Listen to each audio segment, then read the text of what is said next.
مال، صبح اٹھتے ہیں رات کو سوتے ہیں، 24 گھنٹوں کی فکر کیا ہے؟ 10,000 سے 20,000 کیسے ہوں گے؟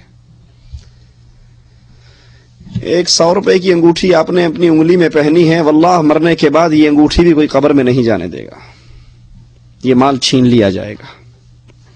جس مال کو کمانے کے لیے کبھی جھوٹ بولا، کبھی لوگوں کا قرض دبایا، کبھی بہنوں کا حق مارا، کبھی کچھ کیا، کبھی کوئی پاپڑ بیلا، جس مال کے لیے اللہ کو ناراض کیا، کبھی بینک میں سود پر پیسے لیے، کبھی بیاج پر لوگوں کو دیا، آج یہ مال مجھے قبر کے اندر تنہا چھوڑ کر واپس جا رہا ہے۔ اہل و عیال یہ بھی ساتھ نہ رہیں گے۔ کسی کی ماں، کسی کا باپ، کسی کا بھائی، کسی کی بیوی، کسی کا عزیز، کسی کا دوست اس کی قبر میں نہیں اترے گا۔ جتنی محبت کرنے والے ہوں گے وہ سب سے پہلے قبر میں ڈال کے ہاتھوں سے مٹی ڈالیں گے۔ یرجع اثنان، دو چیزیں واپس آئیں گی، ایک مال اور ایک اہل و عیال۔ آج اللہ سے ناراضگی کا ایک سبب یہ بھی ہے، اللہ سے دوری کا ایک سبب یہ اہل و عیال، یہ اصدقاء، یہ دوست۔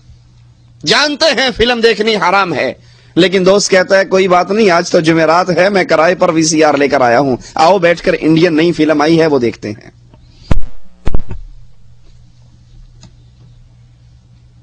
جانتا ہے بیوی کو پردہ کروانا واجب ہے، لیکن سوچتا ہے اگر بیگم کو بھائی سے پردہ کروا دیا، دیور اور جیٹھ سے، تو بھائی ناراض ہو جائے گا۔ کوئی بات نہیں، اللہ رسول کو سائڈ پہ رہنے دو، ماحول کے مطابق چلا کرتے ہیں۔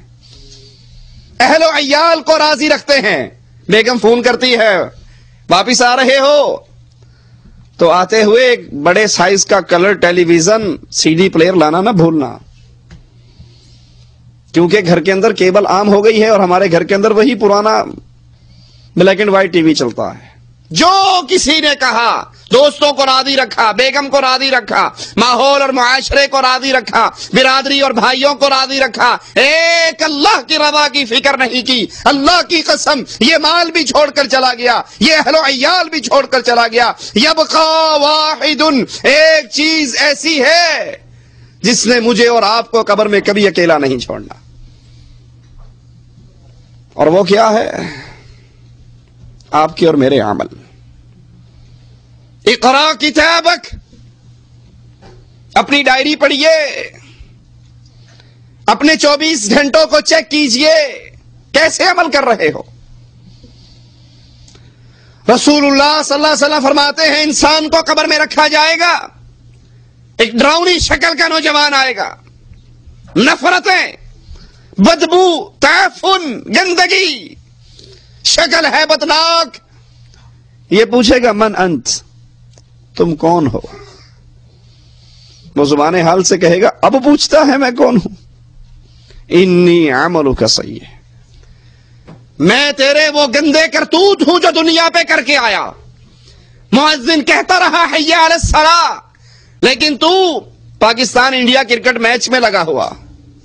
مؤذن کہتا رہا مسجدوں کو آباد کر لے، تو گانوں اور فلموں کی مجلسوں کو آباد کرتا رہا۔ انی عملک سیئ، میں تیرے وہ گندے کرتوت جو دنیا میں کر کے آیا، آج اصل شکل میں تیرے سامنے ہوں،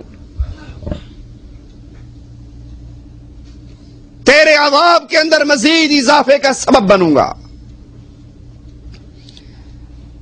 تیرے کمرے میں روشنی تھی، یہ قبر اندھیریوں کا گھر ہے، تاریکی کا گھر ہے، تنہائی کا گھر ہے، سانپ اور بچھو کا گھر ہے۔ رسول اللہ صلی اللہ علیہ وسلم فرماتے ہیں انسان پر روزانہ 99 سانپ چھوڑے جائیں گے، اگر ایک سانپ کے زہر کا ایک قطرہ اللہ دنیا پر گرا دے، پوری دنیا سڑ کر تباہ ہو جائے۔ گرمی آنے پر AC لگانے والوں، ٹھنڈے کپڑے پہننے والوں، سردی آنے پر ہیٹر کا انتظام کرنے والوں، جرسیاں خریدنے والوں، یہ قبر بھی آ رہی ہے۔ اس کے لیے کیا ہماری تیاری ہے؟ اللہ عز و جل کی طرف سے آوازہ پڑے گا، اعلان ہوگا، منادی کرنے والا کرے گا،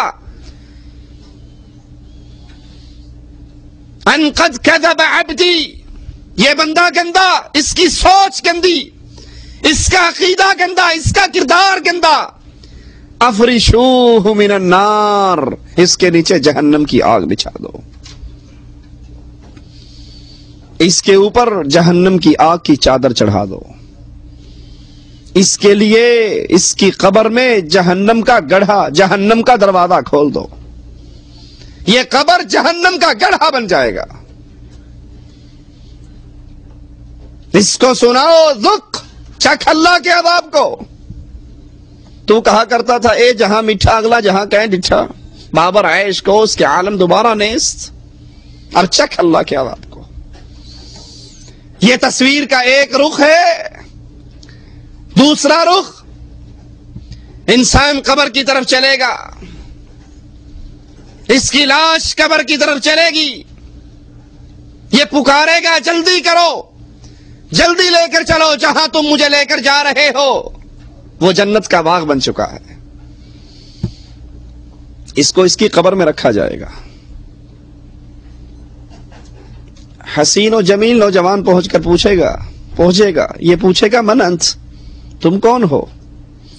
وہ کہے گا تیری وہ نیکیاں ہوں جو دنیا میں کر کے آیا۔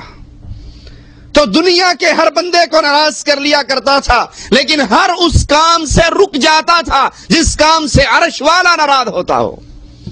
میں تیری وہ نیکیاں ہوں جو دنیا میں کر کے آیا۔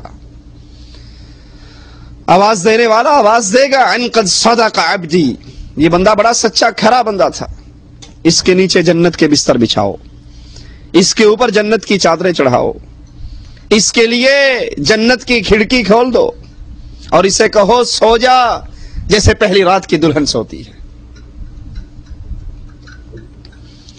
یہ دو رخ ہیں تصویر کے، یہ تیسری قبر نہیں بنے گی، دو ہی قبریں ہیں، یا جنت کا باغیچہ ہے یا جہنم کا گڑھا ہے۔ اے مسلمان، اللہ کے لیے بستر پہ لیٹتے ہوئے ذرا سوچنا تو صحیح، میں اور آپ کس قبر کی تیاری کر رہے ہیں؟ میں اور آپ اپنی قبر کو جنت کا باغ بنانے کی فکر میں لگے ہوئے ہیں یا جہنم کا گڑھا تیار کر رہے ہیں؟ عثمان رضی اللہ عنہ وارضا اس قبر پہ کھڑے ہوتے، اتنے روتے، داڑھی تر ہوتے ہوئے زمین کی مٹی کو تر کر دیتی۔ سائل کہتا عثمان، نہ کبھی جنت کے ذکر پہ اتنا روئے ہو، نہ جہنم کے ذکر پہ روئے ہو، قبر کو یاد کر کے اتنا کیوں روتے ہو؟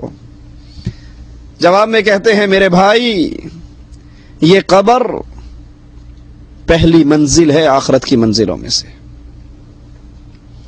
یہ پہلا ایگزامینیشن ہال ہے، یہ پہلی امتحان گاہ ہے۔ جو یہاں فیل ہو گیا وہ آگے بھی فیل ہوگا، جو یہاں پاس ہوگا وہ آگے بھی پاس ہوگا۔ دنیا کے امتحان میٹرک ہو، ایف اے ہو، بی اے ہو، ماسٹر کا ہو، فیل ہو جائے پھر اپلائی کر دیتا ہے، پھر فیل ہو جائے پھر ری ٹیسٹ ہے، پھر سپلی ہے، پھر چانس ہے۔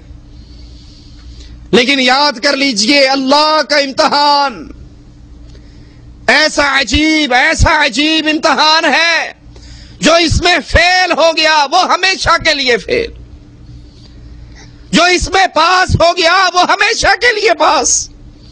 اللہ کے امتحان میں کوئی سپلیمنٹری نہیں، اللہ کے امتحان میں کوئی چانس نہیں، اللہ کے اس پہلے ایگزامینیشن ہال میں جو پیپر آپ کا اور میرا ہونا ہے اس میں کوئی ری ٹیسٹ نہیں۔ کوئی بات نہیں، تجھے یاد نہیں رہا، جا دوبارہ یاد کر کے آ جا۔